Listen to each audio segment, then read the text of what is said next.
Well, there is a popular show on television called So You Think You Can Dance. Yes, some of you, I heard some rumblings. Later this year, the 9th season will begin. On this show, dancers compete for an ultimate cash prize along with some sort of year-long dancing contract and the title to be crowned America or Canada's favorite dancer. The dancers who are on the show, they're all very good in their own styles. But on the show, they have to dance in a variety of different styles. They have to dance hip-hop, to ballroom, to contemporary, to lyrical. I do have to say that I'm a little upset that after 8 full seasons, they have yet to give adequate presentation of liturgical dance. That's never happened, so I'm writing letters and everything.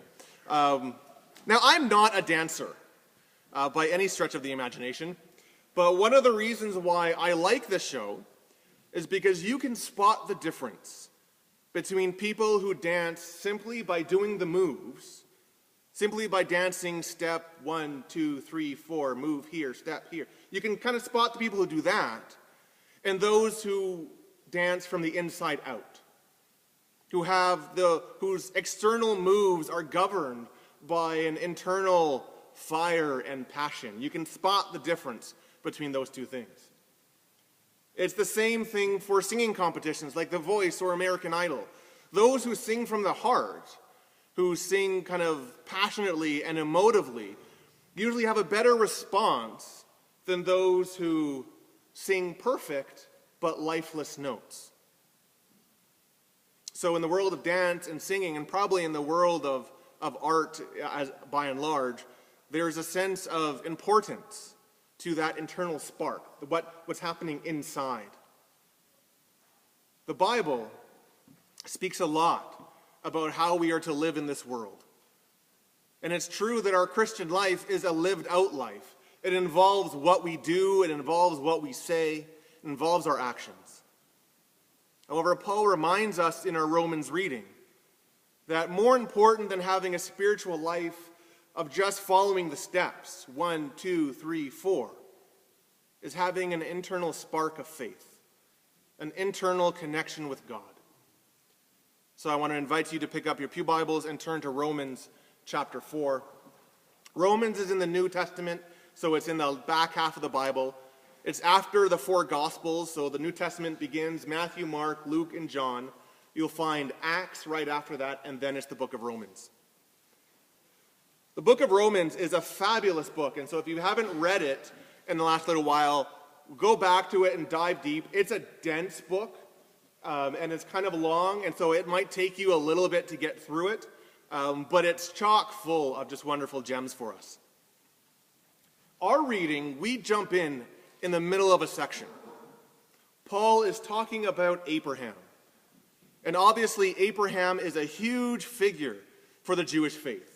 He's seen as the father of the Israelite nation. The story of Israel begins with Abraham.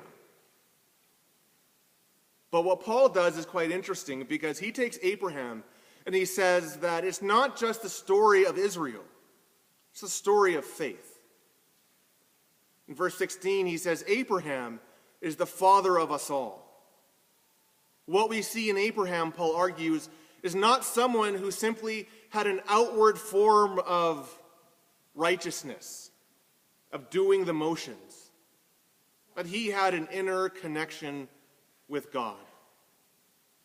Verse 16, it was not through the law that Abraham and his offspring received the promise that he would be heir of the world, but through the righteousness that comes by faith.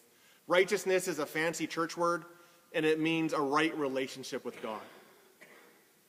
Abraham's right relationship with God was not produced by observing defined rules or defined steps. It was defined by a heart that was open to God's presence. Abraham is seen as a righteous person because of that inner disposition of the heart. He longed for God in his life. In our Learning from Jesus course that we just finished, the group read a passage from Watchman Nee. Now, Watchman Nee was a Chinese missionary in the 40s and 50s. He wrote, "Too many of us are caught acting as Christians." Like, this is in the 40s and 50s. Too many of us are caught acting as Christians. The life of many Christians today is largely a pretense. They live a spiritual life. They talk a spiritual talk. They adopt spiritual attitudes, but they are doing the whole thing themselves. Paul would say that that's a righteousness of the law, one that says that as long as we do the right stuff, then we're good. Then we're good, we're accepted, we're loved by God. It's kind of like having a relationship with God via paint by number, right? If I just, paint a little prayer here and maybe paint a little Bible reading over here and stay away from all these colors, then voila, I am right with God. Paul says no. Verse 14, "For if those who live by law are heirs, are receivers of the promises of God, if those who have a spirituality just of doing the steps receive the promises of God, then faith has no value. And all those promises are worthless." Now ask yourself that hard question. Do you act like a Christian, or do you live as one? Is your spiritual life one in which you are simply trying to do the right religious stuff? Or do you have this inner desire, this inner hunger, this openness for God's presence? I have to confess, in my own life, there are many places where I act like what matters most to God is what I do and how well I perform. And in those great moments, they become places of pride. God is blessed to be in my presence, right? How could God possibly not love me? After all, I am all that and the religious bag of chips. In my low moments, they become places of despair. How could God possibly love me? Do you find that you have those same oscillations in your life? See, this verse is a verse of freedom.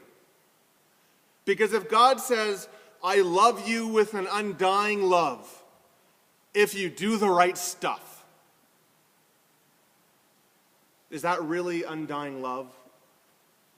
Is that really a God that we want to follow? Faith, the act by which we open ourselves to God's presence, then has absolutely no value. And the promises of God, the love and the care and the grace and the forgiveness and the mercy, they are utterly worthless because we never know if we really have them or not.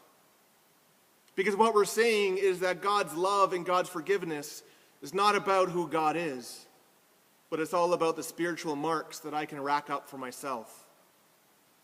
And I don't know about you, but my marks were never as good as I wanted them to be. So Paul says, that type of life, the law, it brings wrath. Because it discloses and it highlights all the marks that we didn't get, rather than the ones that we did. So the promise, God's love, God's grace, God's forgiveness, all the great things of God, the promises that God gives us, it comes through faith, through that inward disposition of the heart.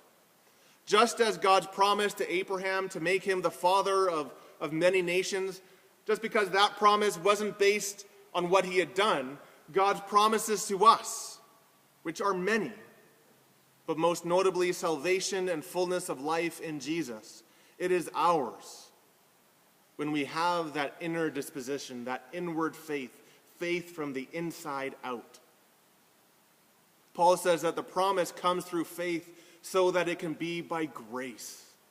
It can be a gift.